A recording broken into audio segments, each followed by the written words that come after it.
Welcome to today's show, everybody. This is the Cinemacast podcast, movie review podcast, episode 2. If you guys are just now joining in to watch this, be sure to hit that like and subscribe button down below on our YouTube channel, Arrow Entertainment. If you guys are up for any live streams in the future, you can also check us out on twitch.tv/Arrow with a name. We also live stream over here as well. Be sure to follow us on both platforms. And if you are on Twitter and you want to give us a follow on Twitter, X, whatever it's called, our Twitter handle is at BigMikeCAWAN, as well as other platforms that are on like Instagram and such. And also, if you are on Discord and you want to join our server for updates and stuff, Discord link is down below in the description section. So for today, episode 2, today's feature is The Possession. The Possession, based on a true story. Now, when you go into movies like this, that are based on a true story, like, how much of the movie is actually based on an actual event? You got movies out there like The Haunting in Connecticut, The Exorcist, the Conjuring movie series. A lot of these movies tend to have that based on true events caption. Now, the Conjuring series, we'll get to that in the future. Some of those are actually based on actual events or things that led up to the events. And then there's some that are just kind of pure fiction, but they overdo it a little bit just to add some intensity to the movies, which is what this movie does here with The Possession. This movie stars Jeffrey Dean Morgan. You may know Jeffrey Dean Morgan from what's the show? Supernatural, I think, and also The Walking Dead. He plays a character, Negan, on there. Does a fantastic job with the villain character, and I love his character development in The Walking Dead. Everybody stopped watching after season 7 started because Negan kills off Glenn, right? And Glenn was pretty much everybody's fan favorite. They all liked Glenn. And everybody was pissed off that Glenn got killed off. But big surprise, in the novel, in the comic series, Negan does kill Glenn. So they did take a lot of comic references and they inputted it into the series. But Jeffrey Dean Morgan, he was the perfect persona for the character Negan. And as the series continued to go on, all the way up into the last season of the main series, and with Dead City, his character development is phenomenal. You really feel for this character as he had a downfall. What turned him into the monster that he was when you seen him in first in season 7 and season 6, and as the seasons I can't even think of the fucking word for it. As they continued on, I was trying to think of the word for it, and I'm not even going to attempt it. But Jeffrey Dean Morgan in this movie, usually any role that he has is pretty solid. It's a pretty solid role. And he's done quite a few horror-related movies. One of the ones that he recently did, which was The Unholy, that was a pretty decent movie within itself. Even though it only had like 27% on Rotten Tomatoes. But who the hell follows critics online anyway? Who follows the critics anyway? You know, I enjoyed the movie. I enjoyed how it was, you know, and you know, for The Unholy, if you've seen The Unholy or if you've seen vice versa, then you know what you're in for. And he's got a lot of roles under his belt, and I've seen quite a few of them. I've seen Watchmen, and sadly, I didn't really care too much for Watchmen. To me, it was a little too long for me. It was like just over 3 hours. And I do watch some movies that are just over that mark if the movie is very catchy and it keeps my attention. But a movie like Watchmen, I fell asleep twice during that movie. I'm sorry. It's a good movie for a lot of people. It's not for everybody. And, you know, I know Jeffrey Dean Morgan, he gives his all when he's in a lot of these roles. And sometimes, you know, the roles aren't what they meant to be. So The Possession is a 2012 supernatural horror film directed by Uli Bornedal. I hope I pronounced his name correctly. This movie, critical reception already. It received mixed reviews from critics, and it received positive feedback from audiences. So the movie is a fan favorite of a lot of people. It has a 38%, rating on Rotten Tomatoes. Like I said, Rotten Tomatoes, who gives a shit? The general consensus also wrote a reception for it, stating that it is maybe based on a true story, but that doesn't excuse the way the possession repeatedly falls back on hoary ghost movie cliches or the unintentional laughs it provides. So, and even Roger Ebert gave it 3.5 stars, writing, "The Exorcist has influenced a lot of films. Possession is one of the better ones." I do got to give Roger Ebert props for that. Even though there's a lot of criticism that comes from Roger Ebert on a lot of movies, especially movies that I enjoyed growing up watching, but I do got to give him props for that. He gave it 3.5 out of stars, and he said this is one of those movies that definitely gave its all. Even Richard Roper, who was with Roger Ebert after Siskel passed away, he gave it a B+. So yeah, I would definitely say the movie definitely gets a B+. The movie was shot in 2011.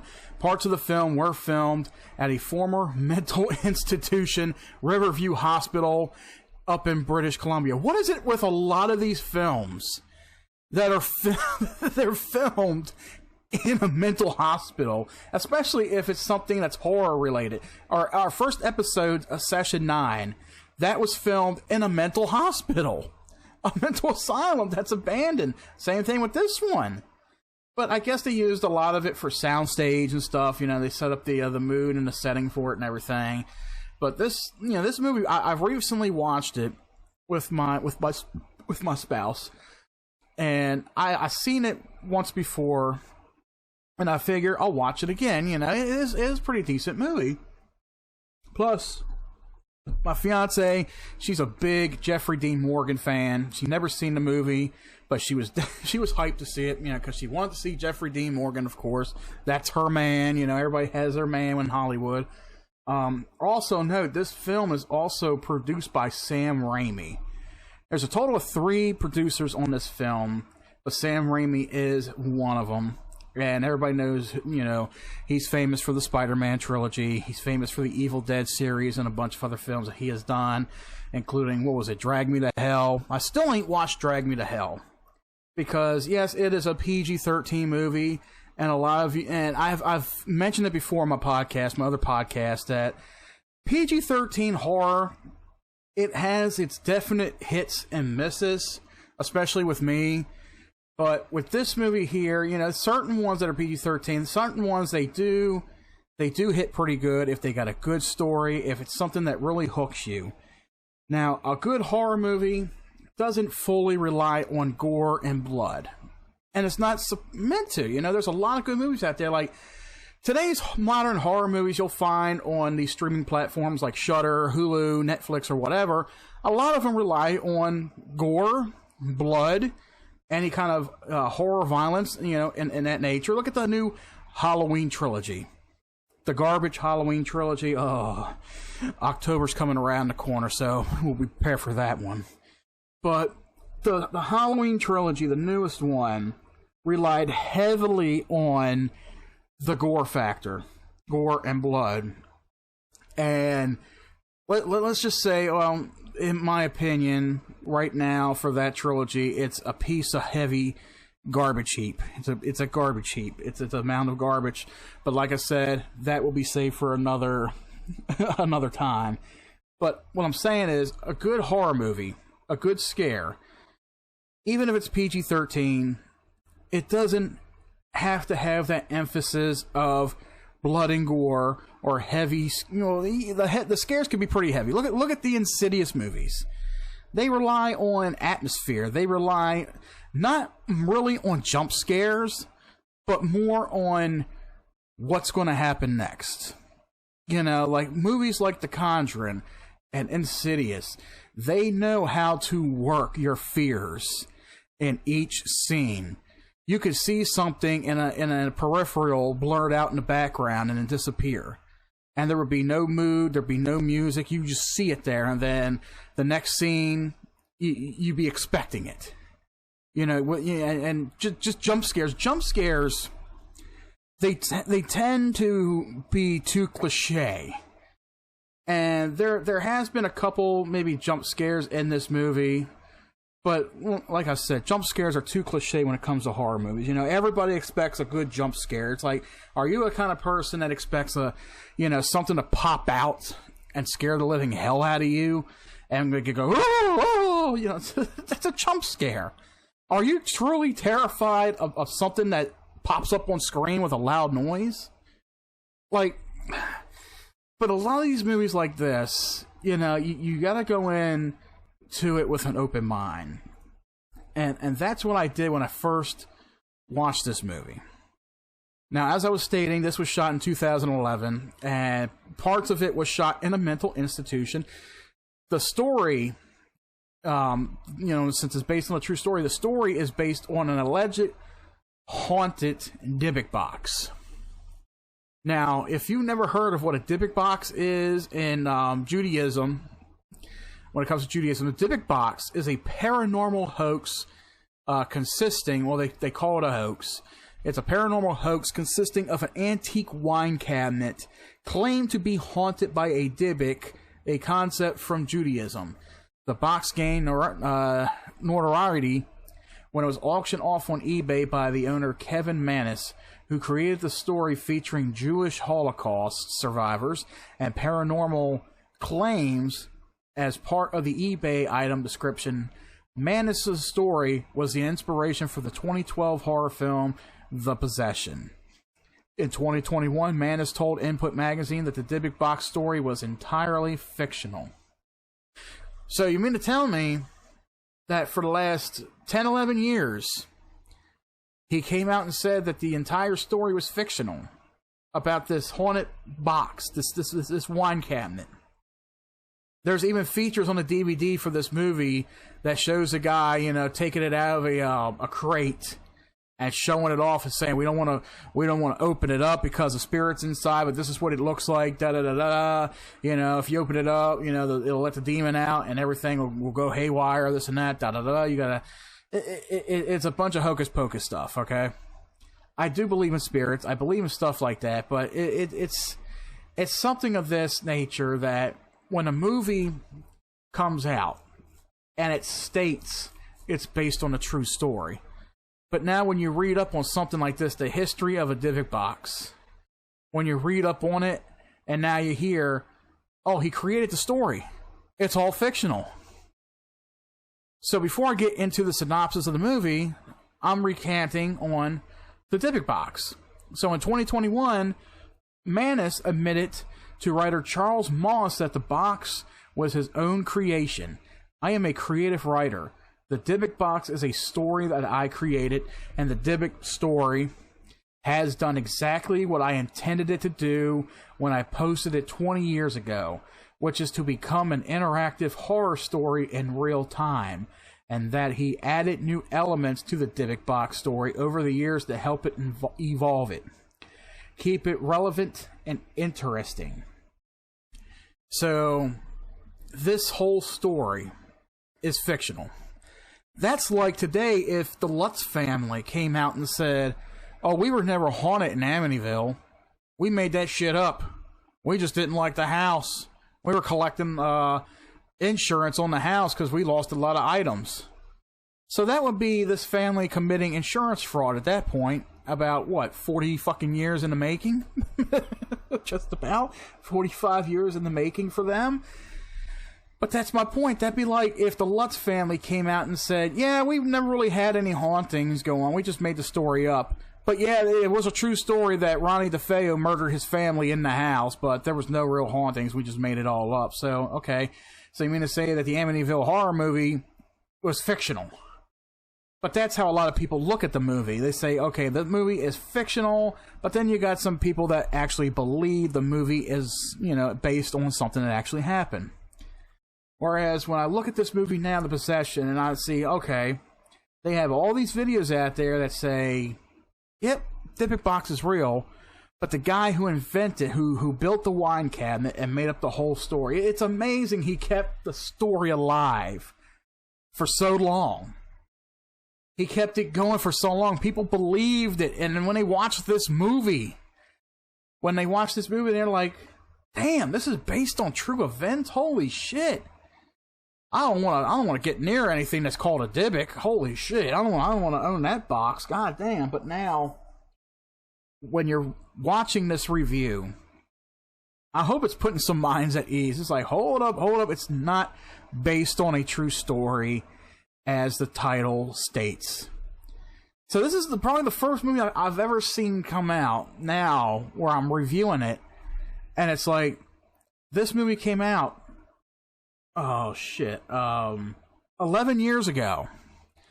11 years ago, this movie came out in theaters, based on a true story. And here it is 11 years later, the guy came out 2 years ago and said, story's fake. Movie's very fictional, but the story's fake. It is what it is. But ain't that a big steaming pile of dog shit? The movie, it's all fake. Everything is fucking fake. Let's get back into the synopsis of the movie, the plot of the movie. This is the part of the episode where I say, look, I'm going to go into spoilers talking about this movie. If you do not want spoilers, if you want to see this movie for itself, go watch the movie and then come right back. Otherwise, you can hang here till the end. So, at the beginning of this movie, there's this middle-aged woman. It starts out with her. It's always some woman, always in a horror movie, there's always some old woman looking at a picture, holding a teacup, walking through her living room, looking about with this weird look on her face, like she's getting ready to scream. But yeah, it starts, it's like a middle-aged woman standing in her living room looking at an old wooden box with Hebrew writing on it as it whispers and hums a Polish phrase that means, "I will eat your heart." The box is later said to originate from the Jewish-Polish village in the 1920s and 30s. The woman gets ready to destroy the box with a hammer, but then she begins to shake uncontrollably. Unable to move, the left side of her face begins to droop, and she is knocked to the floor by an unseen attacker, and the force throws her violently across the room, at which point her son comes in and finds the mother unconscious. So she suffers from a stroke by this entity. So then you fast forward to Jeffrey Dean Morgan's character. He's a basketball coach. His name is Clyde. The whole story involving him and his wife, who's played by Kevin Bacon's wife, Kira Sedgwick. They were just finishing up a divorce. They're going their separate ways. And of course, you got Coach Clyde. We'll call him Coach Clyde. He picks his two daughters up on the weekends and spends time with them at a house that he is renovating or holding up. He's in some kind of new development. He's taking a bunch of jobs. So he picks them up for the weekend and spends time with them on the weekend. You got 10-year-old Emily and his teenage daughter, Hannah. Now, his teenage daughter has this very snooty way about her. But what teenager isn't? She's like, oh, Dad, she's giving her dad a real hard time. They're going through a divorce. Divorces are always, they're always hard on children. Whether they're young or teenagers or preteens or whatever, divorces are always hard on children. So, the weekend that he happens to get them, they tend to, on the way home to their new home, they stop off at a yard sale to pick up a few things. And young Emily takes notice to this black box that has this writing on it, and it seems to call out to her, and she likes it. So she grabs the box and asks her dad if she can have it, and he says, well, if you can figure out how to open it and all, it's all yours. So they bought the box, but before they left, little Emily was carrying the box over to the side window, and she sees the old woman in the window laying in bed. She's all bandaged up and all, but then the woman takes notice to her outside holding the box. And then she begins to scream, either to get the box away, or thinking, oh no, a child has the box. That child's going to die. So basically throughout the movie, and I'm not going to go through like a Wikipedia thing, you know, with everything. So basically, you got Jeffrey Dean Morgan's character, Clyde. You know, he's in the middle of taking calls for his job. He's dealing with a divorce. He's moving. He's already moved out of his ex-wife's house, and all the while the children are in his possession, weird things start happening to Emily. The box starts opening up. She takes to the box. She takes these round cylinder figures out of it, and she's looking in it. She's finding dried up moths and cotton and paper and all that stuff. A bunch of little disgusting stuff inside the box. But over a little course of time, even the older sister starts to see these locusts appearing in the house. These locusts start appearing in the house. They start flying all over in Emily's room. Pretty soon, Clyde, you know, takes notice to it. And then he notices that there's something wrong with something going on in the house. He pays an inspection company to come out to clear the house of locusts, cleanse the house, whatever. So these two girls, when they go back to their mother's house, Emily is slowly changing. She's slowly falling into that behavior of being distant, being violent, being snooty. Example, at school, she violently attacks a classmate when he takes her box, resulting in meeting with Clyde, Stephanie, the principal, and her teacher. So Emily does take the box to school at one point. One of the students starts picking on her, asking what is in the box, and she comes over, tells him to give me the box, and he won't let go, so she proceeds to bitch slap him. She bitch slaps the fuck out of this kid, and of course it ends up in a meeting in school, you know, where, you know, her attitude has just changed. Like, they don't know what's going on. But all the while her attitude and herself is changing, Clyde starts taking notice to this box that she has. He starts to realize something with this box is not right. So he begins to inspect the box while Emily is with her mother. He begins to inspect it, and then he looks more and more deeply into the history of the box, where it came from, and what's going on with it. But at one point, and this is during the school, okay, this is while everything has taken place during the school, she ended up leaving the Dybbuk box in her classroom. So one night, teacher's sitting there grading papers and stuff, and of course, you know, the box does its thing. A malevolent force comes out, finally throws her out a window, killing her. But Clyde somehow manages to get the box back after this accident has happened. He somehow manages to get in there and is able to get the box from the classroom or from the principal or whatever. This horrific incident that has happened that closed schools for about a day. Teacher's dead. And it's like everything is just cut into place. And that's one thing you will notice about this movie here. Everything seems to be like a jump cut from scene to scene to scene. There's some fade outs, there's some jump cuts. It feels like something's missing here. It feels like a YouTube video is being edited right before your eyes, you know? That's how this movie seems. But it seems like they only give you the important pieces. They try not to elaborate too much on certain scenes. They try not to drag it out so much, where I think its strength comes from.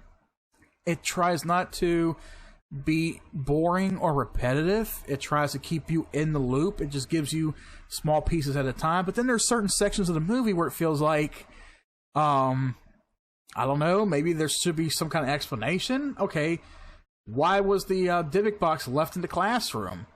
Why did this demon appear to kill this teacher?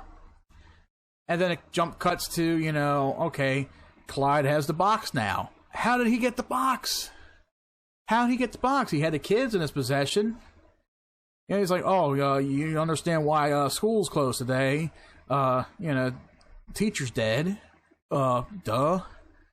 So there's a lot of things like falling in place. It's like, okay, did I miss something here? Or they just say, okay, we'll just add a loophole, you know, a little plot hole right there.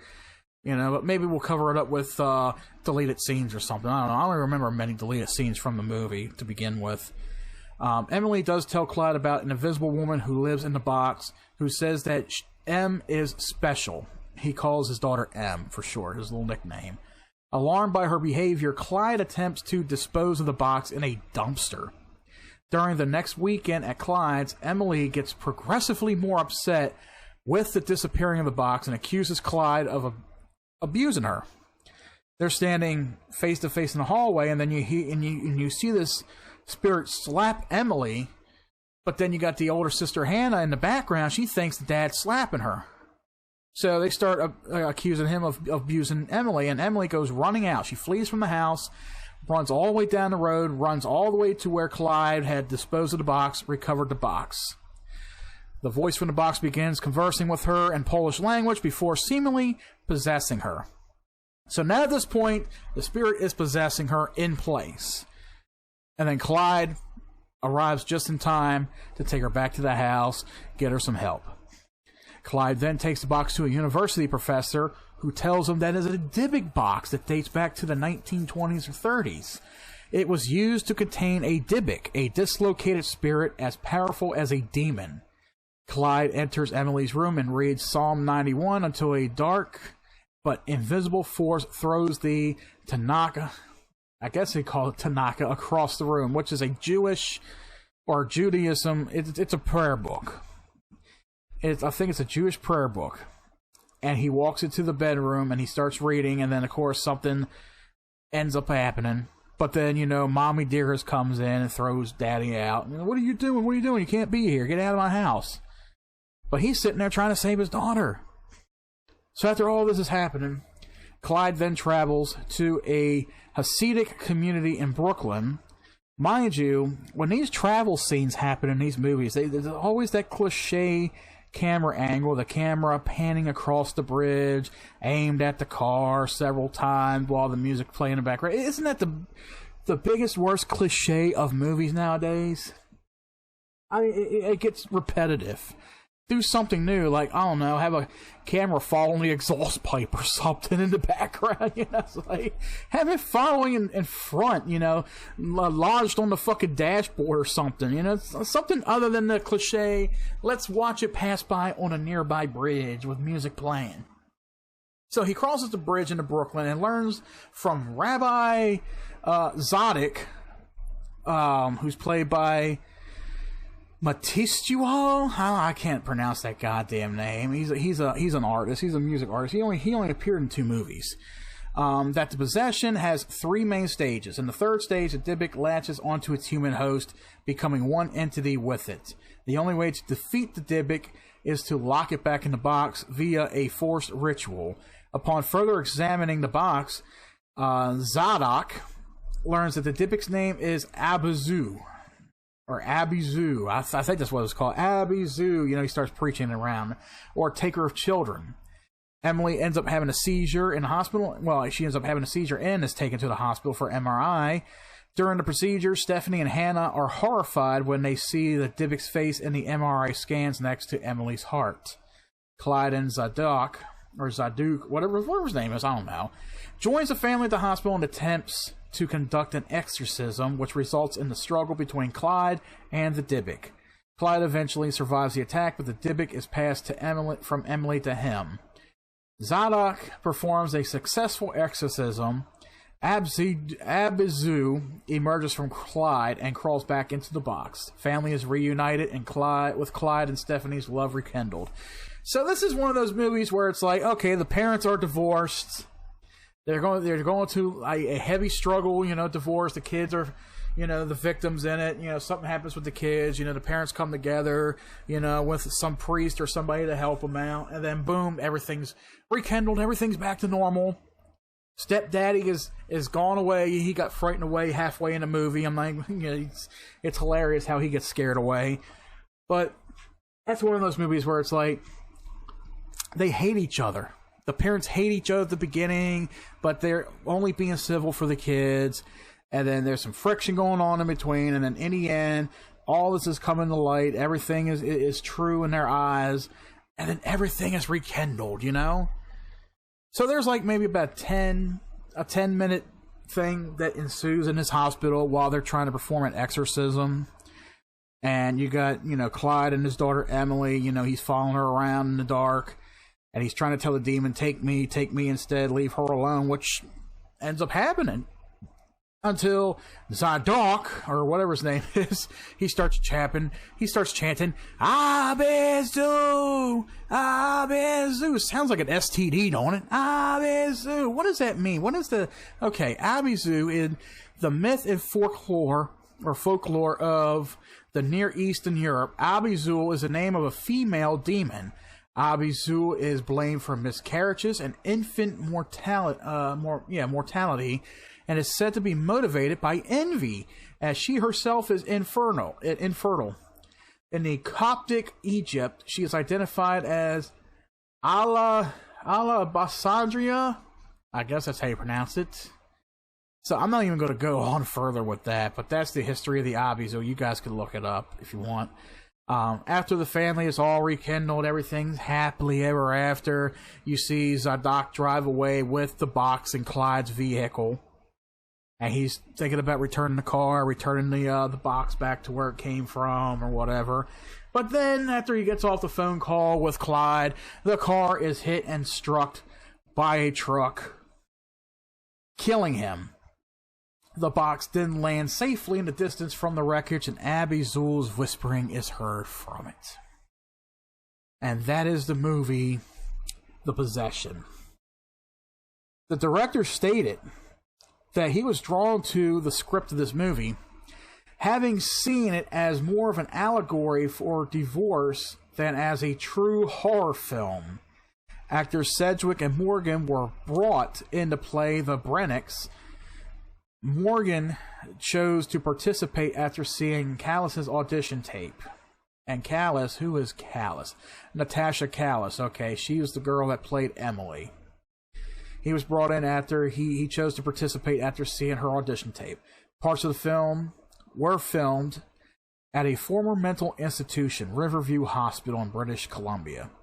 The current owner, Jason Haxton, of the supposed Dybbuk box discussed in an original A Jinx in the Box article that the film was based on, offered to send it to producer Sam Raimi, who was interested yet reluctant. Raimi laughingly told Entertainment Weekly interviewer, "I didn't want anything to do with it. I am scared of the thing." He also told the interviewer that he was raised in a conservative Jewish home. You don't hear about Dybbuks when you go to a synagogue.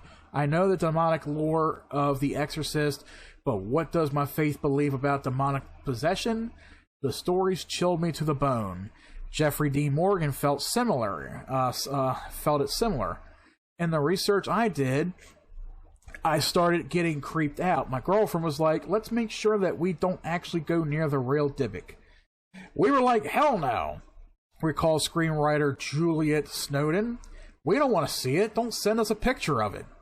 Director Oli Bonadal said, some really weird things happen. I never stood underneath a neon light before that was lit. That all of a sudden exploded. The worst thing was, 5 days after we wrapped the film, all the props burned. The storage house in Vancouver burned down to the ground, and the fire department does not know the cause. I'm not a superstitious man, but I would like to say, yeah, it's just a coincidence. Then again, some things like that do happen. Take a look at the Poltergeist films.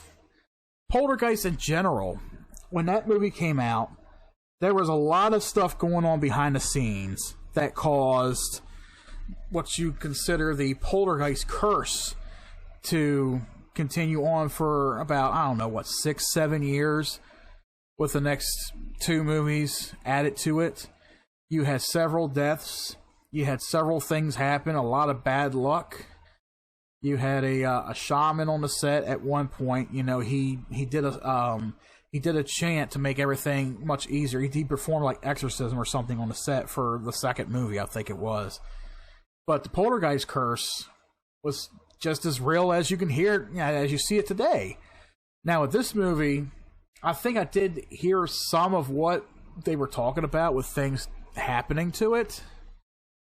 But when it comes to a movie like this, you know, it's almost like now with this story, I would say it's kind of coincidental, you know, that kind of stuff happening, because now here it is, 11 years have passed since this movie released, and 2 years ago, the guy who, the original owner of the actual Dybbuk box, the wine cabinet, basically stated he made the whole story up. So you got a movie where they based it off of a story, and they had a coincidental things happening, but now all of a sudden the story is no longer real.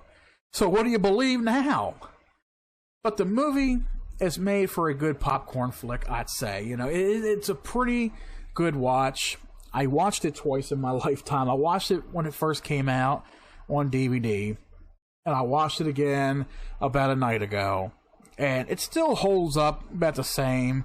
You know, I was still intrigued, you know, I was still somewhat hooked in it, but like I said, everything that this movie, you know, comes with, you know, like a lot of the jump cuts, it feels like there could have been more added to it.